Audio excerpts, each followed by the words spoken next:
सभी देवियों और सज्जनों को नमस्कार प्रणाम। आप सभी का स्वागत है हमारे इस चैनल पर।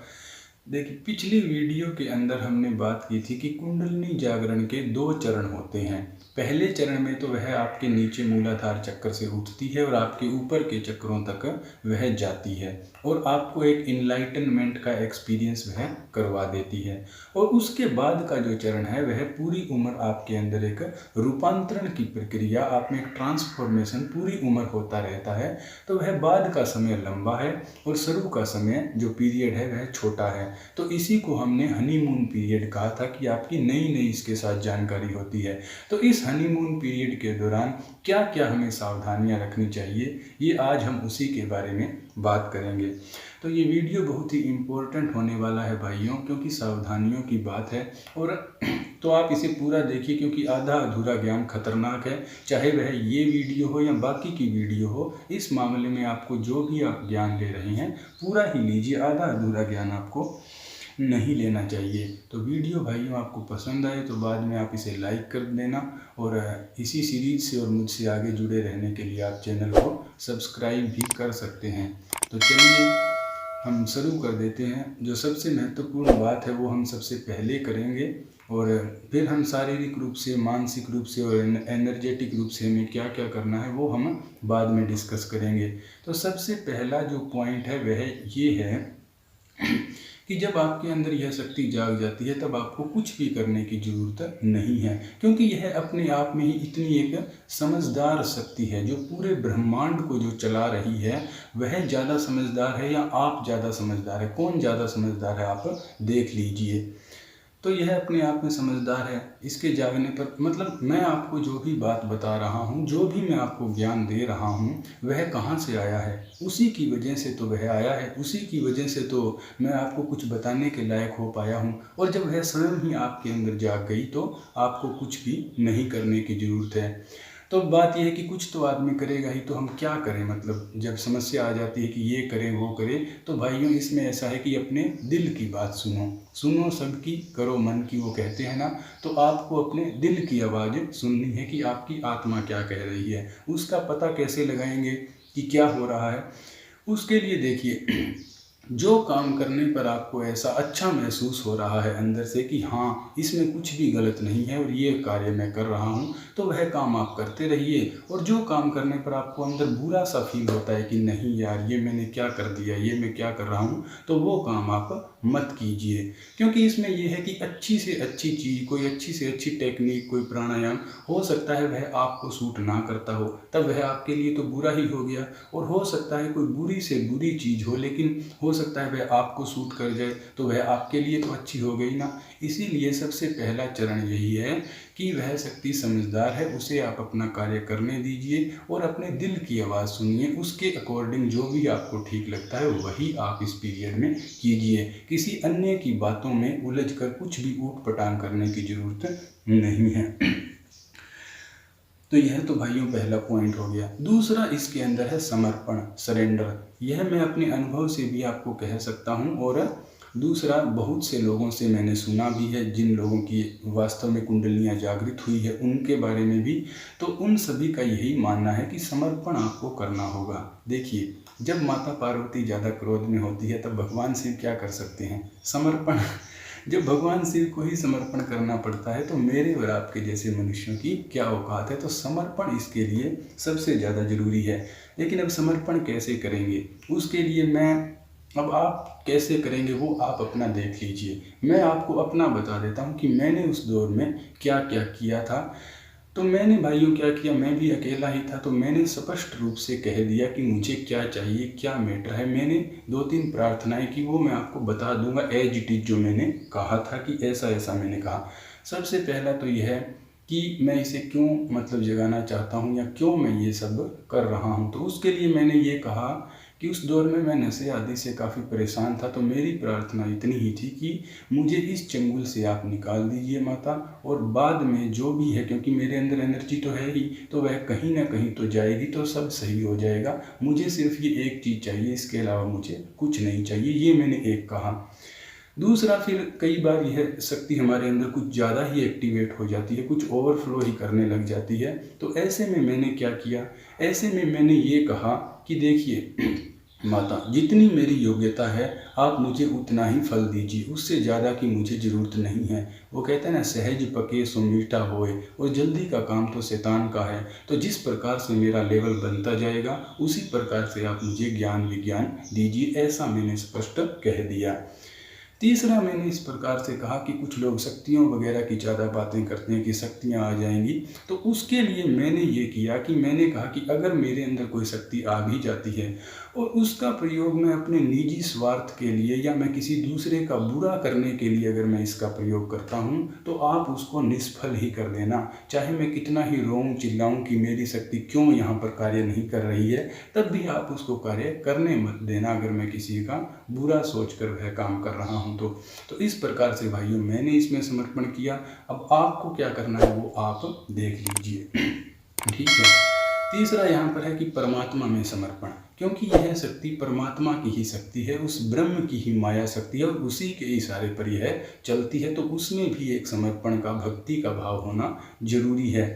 लेकिन ठीक है, अब कुछ लोग कहेंगे कि हमने तो उसे देखा ही नहीं है परमात्मा को, तो फिर हम क्या करें। जब देखा ही नहीं है तो अंधविश्वास क्यों, फिर उसे हम क्यों माने या उससे क्यों प्रार्थना करें। देखिए, अगर आपने नहीं देखा है तो ठीक है, आप ये कह सकते हैं कि वह नहीं है, या मतलब बिना देखे आप ऐसा भी कैसे कह सकते हैं कि वह नहीं है। तो आपको सिंपल ये करना है, बाकी आप अपना देख लेना। मैं आपको बता देता हूँ कि देखिए प्रभु, ये इतना बड़ा ब्रह्मांड है, इतनी इतनी यहाँ पर चीज़ें हैं, मैं एक छोटा सा मनुष्य हूँ, तो मैं जानता ही नहीं हूँ कि क्या सत्य है, क्या असत्य है, क्या भगवान है या नहीं है। तो हे प्रभु, अगर आप हैं तो मुझ अज्ञानी बच्चे को आप ज्ञान दीजिए। अगर आप हैं तो आप मुझे इस चीज़ का एहसास करवा सकते हैं। ऐसा करके आप परमात्मा में अपना समर्पण कीजिए। यहाँ पर नीयत देखी जाती है कि नीयत अच्छी है या बुरी, बाकी चीज़ों का कोई भी यहाँ पर महत्व नहीं है। नीयत सबसे ज़्यादा महत्वपूर्ण चीज़ है। इसके बाद में भाइयों अगला है कि डरो मत। डरो मत, क्यों नहीं डरना है। कुछ भी आपके साथ होता रहे, आपको डरना नहीं है। डरना आपको इसलिए नहीं है क्योंकि मैं आपके सामने एक जीता जागता उदाहरण बैठा हूँ। 3 साल इस बात को हो गए और मैं आपके सामने जब जीवित ही हूँ, तो जीवित हूँ और बहुत अच्छी मतलब कंडीशन के अंदर हूँ, तब आप देखकर अंदाज़ा लगा सकते हैं कि इसमें डरने की कोई भी बात नहीं है। डरना तो आपको बिल्कुल ही इस दौर में नहीं है। तो ये हमने देख लिया भाइयों, समर्पण का मामला यह सबसे ज़्यादा जरूरी है, क्योंकि प्रार्थना करने से, परमात्मा में ध्यान लगाने से वह शक्ति अपने सही रास्ते पर ही जाती है, कुछ भी गलत नहीं होता। तो ये सबसे ज़रूरी है, इसलिए मैंने ये पहले बताया है। अब चलिए हम शारीरिक रूप से देख लेते हैं कि क्या करें। शरीर में बहुत ज़्यादा दर्द हो रहा हो या ऐसी कोई गड़बड़ आपकी हो रही है तो क्या करें। देखिए, अगर आपको लगता है कि आपके शरीर में जो भी दिक्कत है वह इन आध्यात्मिक बातों की वजह से हो रही है, तब आप किसी डॉक्टर वगैरह के पास मत जाइए। अगर आपको बहुत ज़्यादा ही दर्द हो रहा है, तब आप उस शक्ति से प्रार्थना ही कीजिए कि आप अपनी जो प्रोसेस है उसको स्लो कर दीजिए, ताकि धीरे धीरे आप आगे जा सके, एकदम आपको ज़्यादा दर्द ना हो। लेकिन फिर भी उससे भी ज़्यादा अगर कुछ असहनीय ही आपके साथ हो रहा है और आप बर्दाश्त नहीं कर सकते, तब आप डॉक्टर के पास जा सकते हैं। वैसे छोटी मोटी बात के लिए गोली दवाइयाँ और डॉक्टर के पास जाने की ज़रूरत इस मामले में नहीं है। तो ऊर्जा के रूप से देख लेते हैं कि हमें क्या करना है। ऊर्जा के रूप में भाइयों 2 अवस्थाएं हैं। एक अवस्था तो वह है कि आपके अंदर एनर्जी बहुत ही ज़्यादा आ रही है, ओवरफ्लो ही कर रही है, आपसे संभल नहीं रही है। और दूसरी कंडीशन ये है कि वह आराम आराम से आ रही है और आप उसे संभाल पा रहे हैं। 2 अवस्थाएं हैं। तो इसमें ध्यान का क्या करना है। देखिए, अगर आपके अंदर बहुत ज़्यादा ही मतलब ऊर्जा आपके अंदर आ रही है, तब आपको क्या करना है, आपको ध्यान वगैरह, सांस वगैरह कुछ भी आपको नहीं करना है, क्योंकि वह पहले से ही ज़्यादा है। अगर आपको लगता है कि वह ठीक है, नॉर्मल चल रही है, मैं उसे संभाल सकता हूँ, तब आप ध्यान कर सकते हैं, क्योंकि ध्यान इस चीज़ को, इस प्रोसेस को तेज कर देता है, इंक्रीज कर देता है। तो अगर आपको कम लग रहा है तो आप ध्यान कर सकते हैं, ज़्यादा लग रहा है तो आप उसे छोड़ सकते हैं। ध्यान, और मतलब आपको बहुत ही कम लग रहा है कि और तेज हो जाए, तो आप सांस पर ध्यान दे सकते हैं कि सांस मेरी कहाँ चल रही है। सांस इससे सबसे नज़दीक से संबंधित है। जैसे जैसे आप सांस को देखते जाओगे आपको पता लग जाएगा कि एनर्जी कहाँ पर रुकी हुई है और वह आगे क्यों नहीं आ रही है, तो धीरे धीरे वह ऊपर उठना शुरू हो जाएगी। तो ये तो ध्यान के मामले में है। अगर आपको कम लग रही है तो आप ध्यान कर सकते हैं, अगर आपको लग रहा है कि पहले से ही ज़्यादा है तो आप ध्यान ना भी करें।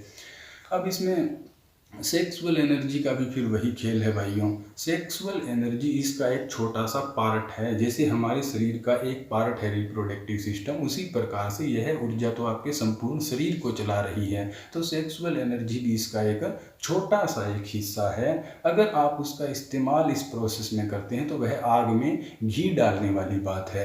तो अगर आपको लग रहा है कि आप इसे संभाल पा रहे हैं, सही है, तब आप उस ऊर्जा को बचाकर उसे भी इसके साथ मिला सकते हैं। और अगर आपको लग रहा है कि ऊर्जा पहले से ही ज़्यादा है, तब आप आप अपनी सेक्सुअल एनर्जी को रिलीज भी कर सकते हैं। ऐसा भी आप कर सकते हैं। ऐसा कोई नियम नहीं है कि मुझे ब्रह्मचर्य का ही ऐसे पालन करना है, ऐसा कोई नियम नहीं है। अगर आपको ज़्यादा लग रहा है तो आप उसको निकाल सकते हैं। बाकी अधिकतर भाइयों यही होता है कि जब ये बातें और ये इस दौर में आप होते हैं तब आपका इस सब चीज़ों की तरफ मन नहीं करता, और आप अगर ना ही करें तो बहुत ही अच्छी बात है। बाकी इसके लिए कोई नियम नहीं है। एक इसमें यह है कि सुषुम्ना नाड़ी महत्वपूर्ण है। हमारे शरीर में 3 नाड़ियाँ, ये जो हमारी ईड़ा और ये पिंगला और बीच में सुषुम्ना। तो जब भी आप ध्यान करें या कुछ भी आप करें या वैसे ही बैठे बैठे ही आप कुछ करें, तो कहने का मतलब ये है कि आपको ऐसे विजुअलाइज, ऐसे कल्पना करनी है कि सांस आपकी सुषुम्ना नाड़ी में बिल्कुल शरीर के सेंटर में चल रहा है। कल्पना करने से धीरे धीरे वह चीज़ वास्तव में ही वह आपका सेंटर में चलने लग जाता है। तो यह भी आपको ध्यान रखना है। अब मानसिक रूप से देख लेते हैं भाइयों कि मानसिक रूप से क्या करना है। देखिए, इस चीज़ में जो सबसे ज़्यादा खतरा है वो यही है कि लोगों को अजीब अजीब लगता है, क्योंकि उन्हें इस चीज़ का ज्ञान नहीं होता। अगर उन्हें ज्ञान हो जाए कि यह चीज़ ऐसे ऐसे हमारे साथ होगी, तब वह इस प्रोसेस को पूरा इंजॉय करेंगे, कोई घबराने वाली बात ही नहीं है। तो सबसे ज़्यादा मुद्दा अज्ञान का है। आप अज्ञान को मिटाइए, आप इस बारे में ज़्यादा से ज़्यादा ज्ञान लीजिए। चाहे मेरी वीडियो हो या जो भी और आपको अच्छी वीडियो लगे, आप वो सब देखिए। अच्छी अच्छी किताबें वगैरह, आप शास्त्र वगैरह पढ़ सकते हैं। तो इस चीज़ से बहुत ज़्यादा आपको फ़ायदा होगा। ज्ञान सबसे ज़्यादा ज़रूरी है इस चीज़ का, तब आपको कोई भी दिक्कत नहीं होगी। और दूसरा ये गौर करने वाली बात है कि जीवन इस चीज़ से आपका बदल रहा है। दुनिया पहले भी वैसी ही थी, अब भी वैसी ही है और आगे भी वैसी ही रहेगी। तो बदलाव आपके अंदर आ रहे हैं। तब आपके अंदर बदलाव आ रहे हैं, तब आपको ज़्यादा उछल कूद मचाने की ज़रूरत नहीं है कि किसी से भी मिलो, किसी से भी कि मेरी जाग गई है, मेरी जाग गई है, ऐसा कुछ ज़रूरी नहीं है। हाँ, अगर आपका कोई एक आधा अच्छा दोस्त है, आपके परिवार वाले समझते हैं, तो आप उन्हें बता सकते हैं कि आप थोड़े हल्के हो जाएंगे। बाकी ज़्यादा इस चक्कर में पड़ने की ज़रूरत नहीं है, क्योंकि तुम लोगों को कुछ कहोगे, उन्हें समझ में आएगा नहीं। वो उल्टा तुम्हें कुछ कहेंगे कि तुम तो पागल हो गए हो, क्या बातें कर रहे हो, और फिर तुम्हें दोबारा से टेंशन और चिंता हो जाएगी। तो इसे ज़्यादा लोगों के सामने शो ऑफ करने की इसकी ज़रूरत नहीं है। इसके अलावा म्यूजिक भाइयों एक बहुत ही अच्छी चीज़ है। आपको जो भी म्यूजिक पसंद हो वह आप सुनिए, क्योंकि उससे आपका दिमाग सही और एक मस्ती में आ जाता है। और जब मस्ती आती है तब यह सर्पिणी अपने आप ही सही ऊपर जाती है। तो म्यूजिक एक बहुत ही अच्छी चीज़ है, यह एक थेरेपी की तरह भी है। नशा वगैरह भाइयों आप इस दौर में ना ही करें तो अच्छा रहेगा, और कोई मानसिक नशा तो ना ही करें तो भाई अच्छा रहेगा। बाकी नियम इसमें भी ऐसा कुछ नहीं है। अगर आपके मन में बहुत ज़्यादा ही कुछ आ रहा है तो आप कर भी सकते हैं। वही है कि अगर आप कुछ ऐसा गलत करेंगे तो वह उसकी जो प्रोसेस है वह धीरे हो जाएगी, और अगर आप कुछ भी नहीं करेंगे, खुद को प्योर ज़्यादा से ज़्यादा करेंगे तो उसकी प्रोसेस तेज हो जाएगी। बाकी नियम कुछ नहीं है। अगर आप ना ही करें नशा वगैरह तो अच्छी ही बात है। और कई बार अगर ये आपको बहुत ज़्यादा ही लग रही है तो इसके लिए आप इस चीज़ से थोड़ा ध्यान हटा लीजिए। अगर आपको बहुत ज़्यादा लग रहा है, जैसे कि कोई कॉमेडी वीडियो वगैरह देख ली, कोई मूवी वगैरह देखने लग गए, या फिर थोड़ा दुनियादारी में और बातों की तरफ ध्यान लगा लिया, कहीं बाहर घूम फिर लिए, तो ऐसा करने से जो है एक बार के लिए है कम, इसका वेग जो है कम हो जाएगा। तो यही है भाइयों, अंत के अंदर दो चीज़ें और है कि एक तो डरना नहीं है। डरना इसलिए नहीं है क्योंकि सब जो भी है सब परमात्मा ही है, परमात्मा की मर्जी से ही हो रहा है। उसकी मर्जी के बिना एक पत्ता भी हिलता नहीं है, तो उसके करने से ही होगा। जब तक वह अपनी प्राण की शक्ति को आपके अंदर से खींच नहीं लेता तब तक आप मरोगे नहीं। तो डरने की कोई यहाँ पर बात नहीं है। जाको राखे साइयाँ मार सके ना कोई, तो जब तक वह बचाएगा तब तक कोई आपको मार नहीं सकता। और इसमें एक और चीज़ है कि आपको अपनी नीयत अच्छी रखनी होगी। नीयत यहाँ पर सबसे ज़्यादा महत्वपूर्ण है। नीयत अगर आपकी अच्छी है तो आप जो है, आप अगर जहर भी आपने पी लिया तो वह भी अमृत बन जाएगा। और अगर आपकी नीयत में ही खराबी है तो उससे क्या होगा कि आप चाहे अमृत भी पी लें, आप उसको भी जहर बना दोगे। नीयत सबसे ज़्यादा ज़रूरी है। अब अगर नीयत अच्छी है तब चाहे तुम स्मोकिंग कर लो, तुम सेक्स ड्रिंकिंग जो भी तुम्हें करना है कर लो, नीयत अच्छी है तो। अगर नीयत ही खराब है तब चाहे तुम कुछ भी मत करो, फिर भी तुम्हें नुकसान हो सकता है। तो नीयत यहाँ पर सबसे ज़्यादा महत्वपूर्ण है। इसके अलावा आप अपना जो खाना पीना है उसे थोड़ा अच्छा कर लीजिए, क्योंकि अब अच्छी वाइब्रेशन का खाना होना चाहिए ना। गंद मंद और ज़्यादा चीज़ें आप मत खाइए। बाकी इसका भी कोई नियम नहीं है। अच्छा खाना खाएंगे तो आपकी एनर्जी अच्छी रहेगी, सीधी सी बात है। एक्सरसाइज भी इसमें आप कर सकते हैं। एक्सरसाइज का मूलभूत बिंदु यही है कि आपको जो अपनी एनर्जी को शरीर के हर पार्ट में पहुंचाना है। जैसे कि इस उंगली के नाखून को भी आपको हिला देना है। ये जितने भी जोड़ हैं ऐसे, ये ऐसे, ठीक है, ये जोड़। कहने का अभिप्राय ये है कि चाहे आप एक एक बार ही करो, चाहे आप 5 मिनट ही करो, आपसे ज़्यादा एक्सरसाइज नहीं होती है तो, लेकिन 5 मिनट में ही आपको ये करना है कि आप अपने शरीर के हर एक पार्ट को, हर एक अंग को एक बार हल्का हल्का हिला दो, ताकि वहाँ पर एनर्जी अच्छे से फ्लो कर जाए। यही एक्सरसाइज का अर्थ है। तो ये आप अपनी क्षमता के अनुसार कम ज़्यादा कर सकते हैं। सारा शरीर हिल जाना चाहिए। तो ये भाइयों कुछ इसमें सावधानियां थी। अगर आपको एक बार में समझ नहीं आई है तो आप इस वीडियो को दोबारा देख लेना, ताकि जो है आप इन बातों को और अच्छे से आप अपने दिमाग में बिठा सकें और अच्छे से आपको ये चीज़ें समझ में आ सकें। तो उम्मीद है भाइयों वीडियो आपको पसंद आई होगी, तो इसे आप लाइक भी कर सकते हैं और आगे भी इस चैनल से, और ये वीडियो मैं बनाऊँगा जल्दी, तो इससे जुड़े रहने के लिए आप इसे सब्सक्राइब भी कर सकते हैं। आज के लिए इतना ही भाइयों। ओम नमः शिवाय।